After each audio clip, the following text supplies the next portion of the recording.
Everybody ready? Tom, this is my fourth, fifth meeting today, so I'm losing my voice, so. Okay. Good evening and welcome to the Finance, Budget and Personnel Committee meeting of Tuesday, December 7th, 2021. First order of business is to identify any potential conflicts of interest. The packet is in front of you. If you've had a chance to look through it, is there any conflict in there? Anybody wish to make us aware of it? Okay, if not, we'll move on to citizen comments.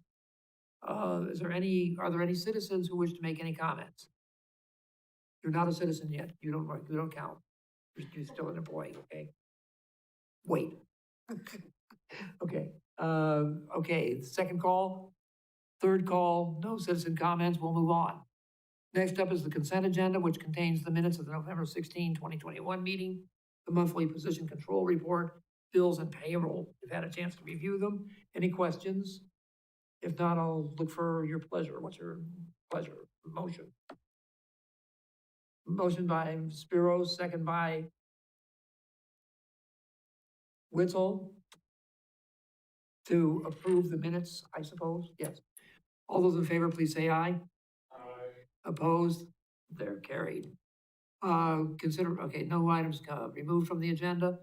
And request to recommend council approval of resolution 2021-62, continuing appropriations for the 2022 budget, presented by Jennifer Selesky. Jennifer, what you got? Jennifer, can you move the mic real close so we can hear you? There you go. Thank you. In order to comply with GASB 54, which sets aside money in our budget that we did not spend in a timely fashion to be set aside and carried forward to the 2022 budget, there are three items that are qualifying for this requirement for GASB 54. The first is library operations, which is an annual event. And then we had two things additional. The first will be for EBS, our software. There is an amount left that would be incurred in future years, as well as the boiler. So we are asking for your approval to carry forward the $325,250.72 and to set that aside for that. It's in your packet. What's your wishes, Mr. Wetzel? Move to approve. Move to approve. Second by Spiros.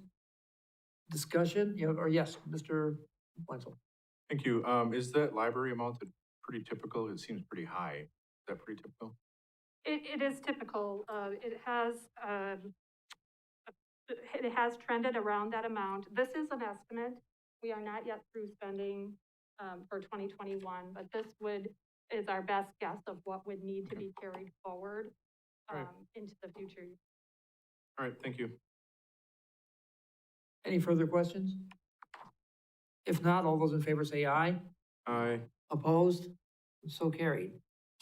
And next up, we have the, let's see, 121. Okay, request to recommend council approval to refill vacant wastewater superintendent position presented by Mr. Kneck. This one we're going to deny. Thank you. By now you all know that Sam has announced his retirement. Effective date is February 2nd. His actual last day of work will be January 7th. So it's necessary to begin that process of refilling the position as soon as we can, even though I'd prefer not to. I don't have to tell you that Sam has done an outstanding job during his 10 years with the utility. We're in a great position, strong financially, excellent standing with our regulatory agencies. But even so, we are at a critical juncture with some big things on the horizon. We just hired a consultant to update our facilities plan. That'll be kicking off soon, and that lays the groundwork for our next 20 years. And there's some big ticket items in there. You've heard of phosphorus and PFAS and disinfection and filtering, and a lot of those things will have to be figured out in the short term here. So we'd like to begin that position right away. In the packet was the job description. And in addition to the duties listed there, the position is really a key member of our Public Works leadership team. We collaborate on a lot of different things that don't really show up in the job description, but it's important to have someone in that position as soon as possible, and we're asking for your approval to refill it. Thank you. What's your wishes? Mr. Hendler? Second by Mr. Wetzel. Might add, it is with a heavy heart that I ask for this vote. We're gonna miss you, Sam. You've done an excellent job.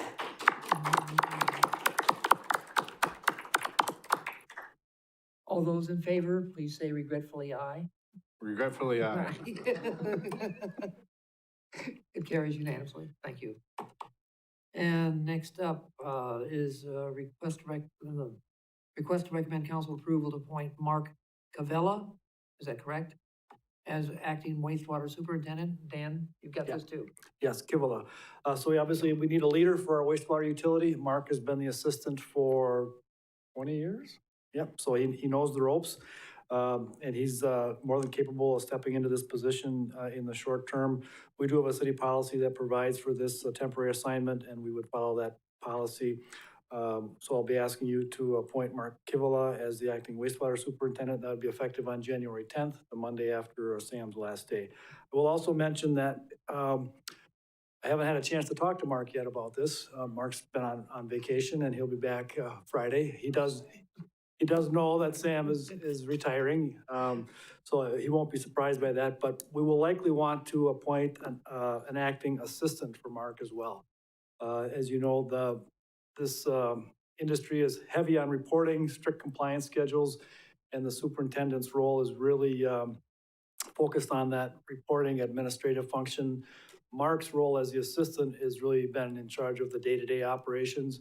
So he'll need someone to take that role on once he steps into doing all the reporting and shuffling the papers that Sam has done for these 10 years. So that'll come back to you at a future meeting, but just wanted to plant that seed today. So for right now, I'm asking that you appoint Mark Kivila as the acting wastewater superintendent effective January 10th. Motion by Bureau, second by Wetzel. Discussion? If not, all those in favor say aye. Aye. Opposed? So carried. Thank you. Okay, thank you. Next up is request to recommend council approval to combine 3 part-time positions into 1 permanent full-time position with the title of library specialist, presented by Jill Porter. Hello, Jill. Hello, thank you. I think it was about a year ago, I was up in front of you trying to fill at least one of these positions with another part-timer. And what we've learned, especially going into our new library system, is that we need a higher level of skills than that position incurred. The position that existed was primarily a processing position. They got materials shelf ready. What we need now is someone who can actually go out into the stacks, help the staff members evaluate their collection and improve it. So about the same time that person had resigned, I also found out that one of our longtime part-timers had finally been offered full-time status at UW. And she's 10 hours a week. She would like to work for us in a casual basis, meaning no more than 3 hours a week and probably much less than that. And I wanted to take this opportunity. The library has long suffered from having lots of little jobs. These are jobs that are under 20 hours, many of them under 10 hours. And I'd like to combine some of these. It allows us to hire a higher level of person with more skill sets. It shows a level of commitment to that staff member, and in return, they show more commitment to us. It's getting incredibly difficult for us to fill those lower level positions because they pay so poorly. So after speaking to many of our staff members, we decided to try to take advantage of this and roll it into a position where we would have a library specialist who could work throughout the library, circulation, youth services, adult services, and also technical services to fill that need. And that person would work full-time, but be available to work in several different departments as needed. So that is my request. It was approved at the last library board meeting in November, and I'm seeking your approval. Okay, do we have a motion first? Motion by Mr. Wetzel, second by Mr. Handler. Okay, now, Ms. Spiros, you had a question? I just wanted things, so can you go over, how many FTEs were your part-timers altogether, if you added them together? It's like 16. It's really weird. Our total FTEs is 16.9, but we have people, pages and casuals who don't even show up on the position control report, who work anywhere between 3 and 9 hours a week, sometimes 0 hours per week. We have a fair number of employees who work between under 20, but over that 10 threshold, and then The three that. we only have 6 full-time. Okay, but the 3 positions that you said were vacant, We have, what were the FTEs for? we have, the first one is 19 hours a week. Okay, We don't work as cleanly as the city does, unfortunately. gotcha. But the technical services job was 19 hours a week. The one in adult services where we're going to lose the part-time employee is 10 hours, and then we're going to merge that with one of these other assistant positions, which is 20 hours a week.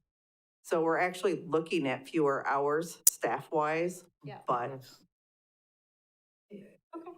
That was my question. Okay. I kind of wanted to see what the exchange of amount of hours. yeah, it's actually going to be a decrease in hours, which we believe we can handle at this time because traffic just isn't what it is because of COVID, so.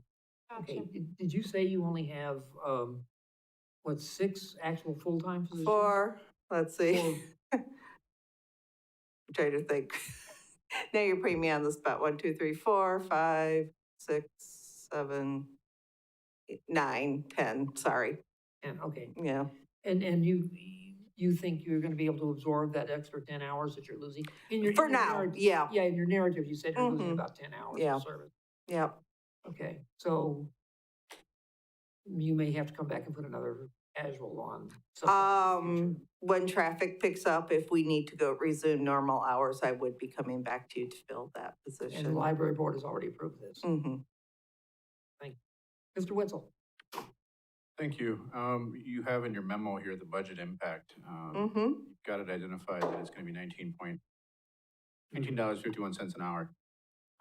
Was that already predetermined by, That's our step Draft work? plan. Mm-hmm. okay, so we don't need to do anything with? No. Okay, Mm-mm. and then you have that identified that it's gonna be 40,000-ish? Yeah. Roughly, plus benefits. Right. Currently, you're at 43.7. Mm-hmm. Do we have an idea how much of an impact the benefits are gonna have? Yeah, we do. Actually, with the current position, $69,000 or close to $70,000 would be the total cost of this position full-time at the $19.51 level. So without, I mean, I can't give you a calculation for the 3 different positions with their different levels of benefits. I did not calculate that out, but they all are entitled to leave time, so. Okay, so Yeah, a there few is some $1,000 benefit there. that's also not identified. Okay. Yeah. That's what I wanted to know. Thank you. Any further questions? If not, we have a motion and a second to recommend this to council for approval. All those in favor, please say aye. Aye. Opposed? Done. Thank you. Okay, thank you, Jill. Okay, where are we at? Item number 10, request to recommend council approval of a professional services agreement related to the West Second Street Corridor project presented by Josh Miller. I apologize, Ed, I should have caught you before the meeting.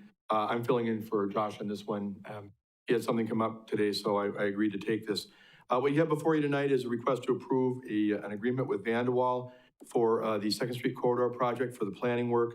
This has been a great project. This is phase 3. Of course, the first phase was that part of the corridor between Chestnut and Maple, done a few years ago. And then the second phase was Wenzel Family Plaza, which has been quite popular. Now we're looking at taking it from Chestnut over towards Stephen J. Miller Park. The contract before you has been reviewed by the city attorney. There's a fair amount of back and forth that went on between legal counsel for Vanderwall and Attorney Wolfgram. And that's why it's maybe taking a little while to get it to this stage. But the issues have been addressed, and we're looking for the committee's approval. The $50,000 cost for the project was budgeted for in 2021 by the EDB. The city has received a grant from the seed committee from Wood County for $25,000. That'll cover half the cost of this project. We're very appreciative to Wood County for that grant. The EDB and the project oversight team have both reviewed and approved the scope of the project. They're very supportive. And the project will provide a plan that will have an expected delivery date around July of 2022. So I do stand ready to answer any questions you might have, but apart from that, staff would recommend that the committee recommend council approval of this agreement with Vanderwall for the Second Street Corridor Plan. What do you want to do? Do I have a motion by Spiro, second by Handler? Discussion? I tell you, it's, I left the council in 2018. I left the council for 2 years. And this project was supposed to be imminent sometime after, immediately after I left. I'd hate to think that 3 years in city time is imminent, but at least it's here. I'm happy about that. I think that this is a project that's we wanted to do for a long. There have been some questions raised, given some of the uses that are going on west of Chestnut, and, whether or not those might be able to be addressed to make it a good, solid plan and a good redevelopment area. But we do see some positive things happening. I think you know about some of them. So it does seem ripe to move that process forward again. Any further questions? If not, all those in favor, please say aye. Opposed? So carried. Number 11, request to recommend council approval of a limited assessment services agreement after January 1, 2022 with Grota Appraisals LLC. Steve, you got this one too? I do. Hey, before I comment on that, I want to commend Sam. I know this is not probably the last time he'll be seen here. His last working day is a month from today, but just adding to what Dan said earlier, what a great job you've done. You came shortly after I did later in the same year, 2011, and all the success that you've had with your crew out there and the work that has gotten done, all the kudos that have come in terms of the operations, the finances, a recognition well beyond the borders of the city of Marshfield. And so thank you. Just appreciate it and wish you all the best as you prepare to move on here shortly. But back to the agenda item at hand, the city has had Grota Appraisals as its assessor for 3.5 years now. That contract is winding to an end, but we do have the ongoing issue with the clinic that is in litigation as far as the request for tax exempt status on 2 parcels, the one that includes the east wing and the other the main clinic building. And in talking with our attorneys for that case, it's been discussed that we need to have something in place to have the time of a city assessor, Jim Toth, for what might come up, whether that be depositions, whether that be reviewing some of the information he's gathered over time, maps of the facility, documents that he's prepared. Our legal firm doesn't expect it to be a lot. They've talked to him, they've met with him already, they've gotten a lot of the data from him that they'll need, but it was suggested that we have some sort of a limited agreement with Grota. So what you have before you is kind of a time and materials contract for $150 an hour. As you probably will notice, there's not reference to travel time and those kind of expenses. The thought is that what happens probably should be able to be conducted remotely, virtually, for the most part, when needed. And so my recommendation is that the council, or that the committee recommend council approval of this limited services agreement with Grota Appraisal. Is there a motion? Would you put your hand up or something? Oh, thank you very much. I'll note the head nod next. Thank you very much. Who was the second on that? I need a second. By Rebecca Spiros. I'm glad to see such enthusiasm. Thank you very much. Yeah. Okay, is there any discussion? The one thing, I've been talking to Hap about this too, and would it be possible to have Hap sort of assigned to this case also? I think he said that he would need some kind of a motion or something from the council. I don't know if we can bring this up in terms of the Grota contract, but maybe we should bring that up on the council floor. You mean for some sort of additional arrangement with the city attorney? The city attorney to work more closely with Okay. our attorneys. Because I can tell you, and Because you probably, he needs to see this too. Yeah, you've probably seen more evidence of this in the last couple of years since we had some issues that went through, with other previous developments. But I include Hap regularly. He's been on the calls with Ted Wiskowski from Stafford Law, and I'll continue to have him intimately involved in this to make sure that we're being well represented as far as where this case is headed. Well, I'll talk to him, but it seemed he wanted something more formal. Oh, But okay. If you I'll want- talk to you about it. If you want something formal, that's fine, but informally, he knows that I include him on every email, every conference call, every whatever, if he's available. Mr. Witzel first, and Mr. I'm struggling with this one, because of the narrow focus of this, and I think I will abstain from a vote on that. You wouldn't profit in any way I know I from this? wouldn't, but I just, for perception reasons, Just for, I think it's best if I sit out. if there's no objection from the rest of the committee, we'll allow him to stay. Okay. Becky, you had something too? Yeah, I just wanted to follow up on, I think something, Ed, you were talking about with, Hap's involvement in the case. I kind of agree. I want to see him following this like super closely. That's just where I'm comfortable with. I think that he needs to be involved in it, like at all levels. Mhm. So I don't know if that's like as a co-counsel or we second pay him, where we have to pay him for co-counsel, I don't know. But I feel like that's how I'm feeling more secure about having Hap working closer. Steve, can I ask? Yeah, no, can I just add to what you said, Rebecca? I think that's really good, and that's why I've tried to include him more on everything we do here, because he's got his finger on the pulse of this council, the Marshfield community, in a way that someone in, Madison or somewhere else doesn't, as good an attorneys as they are, and he knows what we want, what we need, and what will sell among, the elected officials here in Marshfield. So again, if it requires some sort of an additional agreement Well, that's what I was or just something, gonna that's say. fine. But otherwise, believe me, he gets plenty of information from me regularly about what's going on in this case, and he's been part of conversations quite often.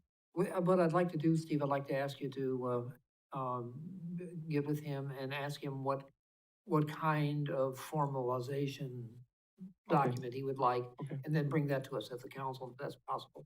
Sure, be glad to. Okay, thank you. We have a motion and a second on the floor to approve this limited term contract with Groda. Is there any further discussion? If not, all those in favor, please say aye. Aye. And one abstain. Okay, that's it. Next up is, I believe, items for next agendas. We covered everything else here?